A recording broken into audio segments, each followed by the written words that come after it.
and welcome back to Come Geek Some. If you are new to the channel, please like and subscribe for all future content. Today we're going to take a little look at something that is rather interesting. Monty has come back out, and again, from Mike Dumford in the week, we've kind of known that Monty has been making things up. Even Dumford even said that to her himself, and he's one of these supposed lawyers on their side. And just before we get into the actual meat and veg of the video, all of a sudden I'm seeing more lawyers appear on KV. And I'm thinking, where the hell are all these people coming from? Otherwise, Greg Dickless and Greg Douchebag, he is the one who was called in a favour and said, oh, have a look at this. Come online and say some stupid shit to people. Again, these lawyers, they know what's going on. They know what the lawyer is about, going online and talking shit to others, but they just don't seem to care. So, what we're going to take a look at today is something that Monty has put out there. It's coming from Nate on Twitter. If you were busy with your AMV department, how could you see VM? And what the first one is the following. And you get your evidence from a defunct Tumblr blog that admitted that the bulk of its stories were fake. A defunct Twitter user who admitted she got VM confused with another person. An Montello who has been proven by her own sister to be insane. Someone went back to him. No, you're just an idiot who has no sense of reality. Stop living in a bubble.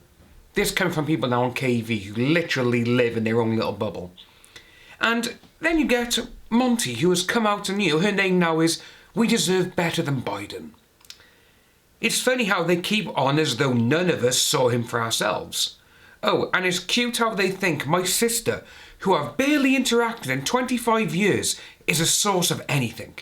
At least I don't have to feel bad about not loaning her money anymore. That was yesterday she said that, but I'm pretty sure it was like within the last year she said that, oh, my niece, her sister's daughter, drew this and she gave it to me when I went and visited. So again, she's lying straight away, you can tell. These people, they don't seem to realise that we can go back and look at the tweets, and they're probably, well, we know she is. She's dumb enough to say something today, and tomorrow she'll say something completely different that will go against what she said yesterday, and she's like, no, I never, even though it's there in plain black and white. Anyway, carried on. This from last year now, the 14th of July, from when Monty was speaking with someone regarding the VM situation. Someone said, this was like 15 years ago, my dude.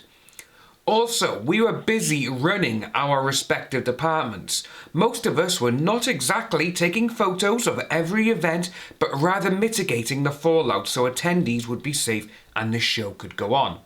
I have very few photos of myself from my con days. Someone replied, haha, I never saw the light of day when I was running my department. And it's very true. And then we had this from Nate. Part 2. Do you people even understand what you are saying? If cons and dub companies covered for VMs this, it makes them liable for it, which is very true.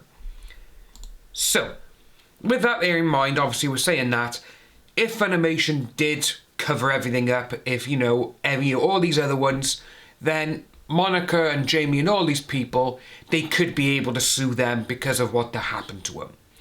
So, David went back to him, you'd find it upsetting how far certain businesses would go to cover up this. Then she came back with, you mean like how the entire anime industry covered for VM? Or is it every other company that covers up for all the other pests?